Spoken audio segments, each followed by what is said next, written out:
I'm Narelle Todd. And I'm Essie Susan Smith. We are the self-publishing author and marketing duo that has sold over 2 million books. But we didn't start out knowing how to sell books. Fast forward past many failed promotions and a lot of lessons learned, you will see how we went from self-publishing newbies to hitting the New York Times bestsellers list and making the USA Today bestsellers list 19 times and counting. We created the Get My Book Out There podcast to give you simple yet effective marketing strategies to increase readership and book sales so you know what to do, when to do it, and how to do it, as well as some tips for staying mentally and physically well. Let's get started. Oh, and we are talking money. So it's always good to make, but in the beginning, you may not be making much money with your author business. So we wanted to talk about 3 tips that you can use to, right from the very beginning, get the money side of your business right. And this is often where I see a lot of authors falling down. You know, they come into the business, it's all very much about the writing, getting their stories out. And then it's like, oh, there's a business side I have to think about. And, we weren't prepared for that. So let's go ahead with 3 tips for you in how to get clarity with your finances so that you always have money for your business. So our first tip is firstly to make a budget. So is this something that you do, Susan? I am one of those that I'm very chaotic, and most people would think, oh my goodness, that I don't have a written down budget, but I am constantly running numbers in my head. And I realize that if whatever I'm going to do, I know that it's going to be a 3 to 6 month investment and possibly longer. So I generally, when I do budgets in my head, I always think, what is it going to be like in 3 months? What is it going to be in 6 months? And then I even have certain things that I've done where I'm looking 1 to 5 years out. So I would have to say, yeah, yes, I do have that budget going. And I think as much as a budget is a dirty word for people, in business, it really is, and even as a hobby. So for people, authors who are still have a full-time job or part-time job, they're just writing on the side. It's a hobby at this stage. I strongly urge you to get the budget together. This is where so many authors fall down, and then they're not able to keep on going because they've spent any money they've got and they haven't planned ahead. So the very first thing, create your budget. Know what you have available, because that then helps guide your spending. Let's say when you're first starting out, it's like, well, do I buy vellum to format my things, or do I outsource that to somebody else? So even that decision, you look at your budget and you go, well, I have this much money. I know that I can outsource. Maybe I can't afford $200 to buy vellum, but I might be able to afford $50 to get the book formatted this time. Let me stop you there, if you don't mind, because even I didn't even want to have that $50 at the very beginning. So I want to, kind of put in what happened with me, because I think I'm a pretty typical author.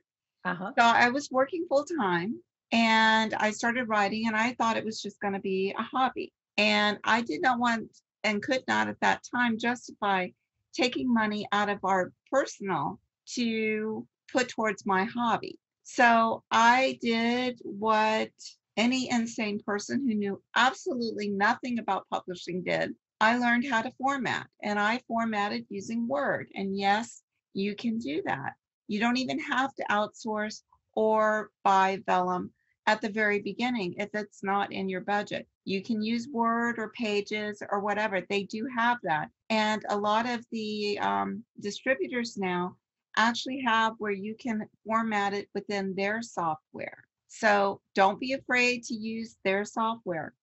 It's free. The next thing I did was I didn't have the money for book covers. Well, when I first started out, it was not that easy finding people who were actually making them, which made it a lot more difficult. It's easier now. And, if I had the resources now that I didn't have then, I would definitely pay someone else to create the covers. But at the very beginning, I learned to create my own covers. So, I have one reader tell me it wasn't the cover, it was what was between the covers that pulled me in and kept me turning the pages and coming back for more and more. So, at the very, very beginning, I had like no budget.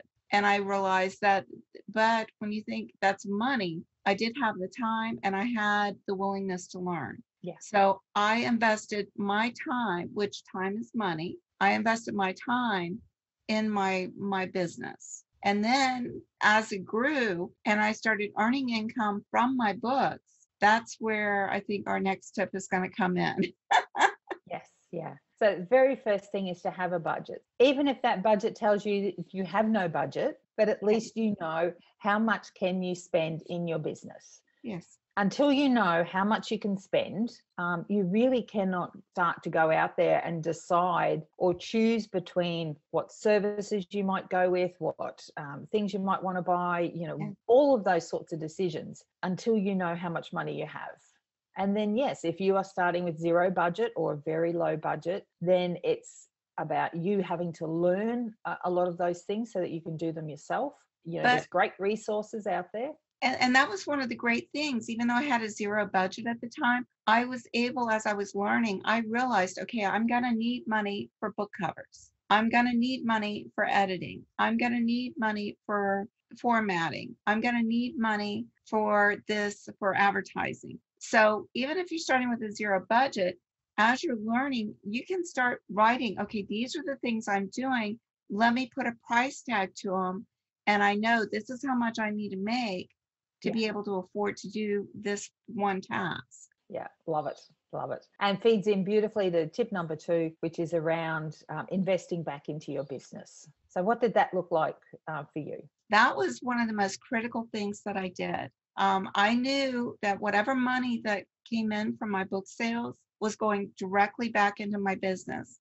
So one of the first things I did was I formed an LLC and I opened a separate bank account because I did not want it mixing with my personal. I wanted to keep it solely for this is my business. This is what it's going to be. So even if you don't open an LLC, which is a limited liability company, or incorporate, at least open a separate bank account and keep the bookkeeping separate so that you know whatever money I get in, if I get $100 from my book sales, that's $100 that's going to be reinvested into my business. And that's exactly what I did is whatever money I earned, I turned around and I bought a better computer. I bought a desk so that I wasn't sitting on the couch writing with the laptop on my lap. I bought a printer. So I actually reinvested the money each month back into my business, setting up my office space where I could be more productive, where I could do more things. And then after I started earning enough, I reinvested that money into paperback books and then into audio books. And when you do that, then you have the income from your ebooks, your paperback, and your audio. So that's 3 new streaming sources. So I then took that. So I knew, and I had already set aside that for at least the first 6 months to a year, any money that I made off of my books was going to be going back in to reinvesting in my books. Yeah. And a big tip there. So if you have another job, if you've got income coming in, then reinvesting back into the business is something you can do because you don't have to pay yourself because you've got an income coming from somewhere else. So don't be too keen to actually leave that day job. Put up with it. You may hate it, but once again, it's just for a little while. You just need to get yourself set up. I worked for another 2.5 years. Yeah. And could I have quit earlier? Yes. Would I have been able to probably put more energy into my business if I had? Yes. But I knew I needed to reach a certain point financially to make sure that I think the biggest fear is that you quit your day job and then you try and do this and everything dries up because that day job is security. It's a security blanket. You know that paycheck's going to come in. And when you're in business for yourself, there's never that security. You never know, am I going to make enough sales this month to cover all the bills? And some months you do and some months you don't. So that's where, again, knowing your budget and budgeting. For me, I like having a little nest egg so that if an unexpected expense comes up, I've got this little amount that's stashed away that I don't even act like it's there.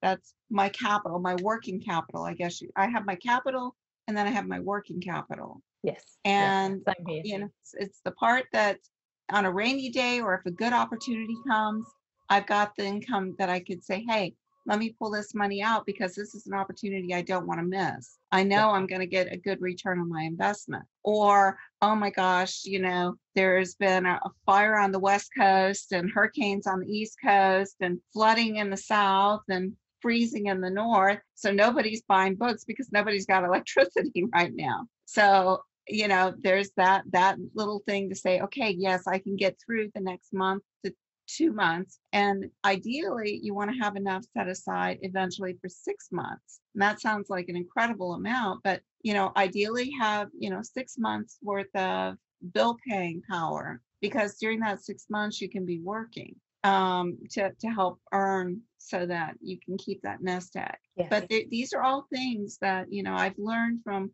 managing our personal budget and from, listening, researching, and just common sense stuff. But I realized, hey, for the first 6 months to a year, I may not make a paycheck off of my writing. But if I didn't make a paycheck off of it, everything that I was reinvesting into it was a type of payment. Yes.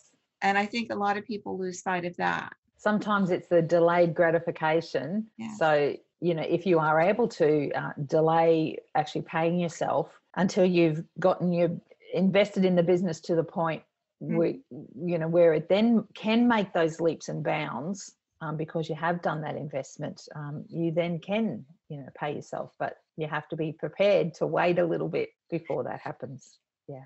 And the way it can be difficult, especially if you think, oh my God, I made, X number of dollars this month. And it was funny because I realized, one of the things that really drove me crazy and took up a lot of valuable time was I ended up hiring a bookkeeper. And that was like, it was $100 a month investment. And yet it took like 40 hours a month off of my schedule. And she loved crunching all of the numbers. All I want to know is, let me have the profit and loss each month on the 15th, because I know how much bills I have, how much income I've got going out. So I can I've always got that running total in my head, and I've got access to all the spreadsheets. But when it comes to balancing all that crap and then having to do the taxes, it was like, let somebody who loves doing it do it. Because for me, it was 40 hours of, oh my God, doing these numbers and making sure they're right. And then the hot flashes from the stress. When I got to that point where I was able to turn this over to her, and I remember at one point the accountant asked me, he says, well, I noticed you haven't taken a paycheck. And I said, not yet. I'm not at that point. I'm still reinvesting. And, you continue to do that as you're writing. And then again, like I said, by reinvesting, you're going to be pulling in more income if you're doing multiple streams by diversifying. Yeah. And one thing you can do if you're finding the wait to give yourself a paycheck a bit too long is to set up a fund. So, from what you're earning, and just do something fun each week with that little bit of money. It doesn't have to be a lot, but that's almost like the motivation to keep going. Think of it that way too, that you can put a little bit off, even if it's a coffee every day or whatever. That could be your convention money. So while you may not be taking a paycheck, you could put that little bit of money back, let it kind of build up, and then say, you know what, there's going to be this convention. I'm going to go to the convention, whether I'm going as a reader or as an author. If you go as a reader, you can see what it's like, and observe the authors and know, okay, I need to get this, and this. Or if you're going as a first-time author, then you also have that fund that you've set up to pay for this event, and you're having fun while you're working, doing what you love, and that in itself is payment enough. Absolutely. Great tip there for that one. Number 3 is to plan for the future. That is so important. So tell us about that. What does the future look like, Susan? Well, the future is, if you're smart and you think you're going to be very successful, or you're really hoping, instead of doing an LLC, go ahead and do a S Corp. It may, I don't know, because I know things are changing now, but it may save you from getting audited. That was a stressful event. But one of the cool things was I'd go in, and whenever I talked to the accountant, it was always like, if I get audited, I want to make sure everything is accounted for. So when I'm thinking finances, I'm always thinking like my first thought when I told my husband 3 months after I started writing and I started making money at it, the very first thought that crossed my mind was, this is going to affect our taxes. And I realized, okay, that this is serious. I need to take it serious. So I literally started thinking of the future. How am I going to set my business up? I need to be either an LLC or an S Corp. I need to have that designated bank account. I need to reinvest in my business. I need to diversify. If I want to make a living at this, not just buy myself a job, actually make a decent living where I can pay myself a decent salary that I couldn't earn somewhere else, then I need to grow this business. And the only way to grow it is to know what my budget is, keep a track of my finances, and know how I'm going to reinvest and make the worlds that I have even larger. And that again meant more research and having the discipline and setting up basically a visual business plan, because that helps me know, okay, I'm doing these. This is what I want to have done. 6 months, I want to have this done. A year, I want to have this done. 5 years, I want this. And 10 years, because they say you have to do something overwhelmingly consistent for 10 years to become an expert at it. And so I'm almost an expert. Not quite. I have a little bit longer, but I'm almost an expert. Yeah.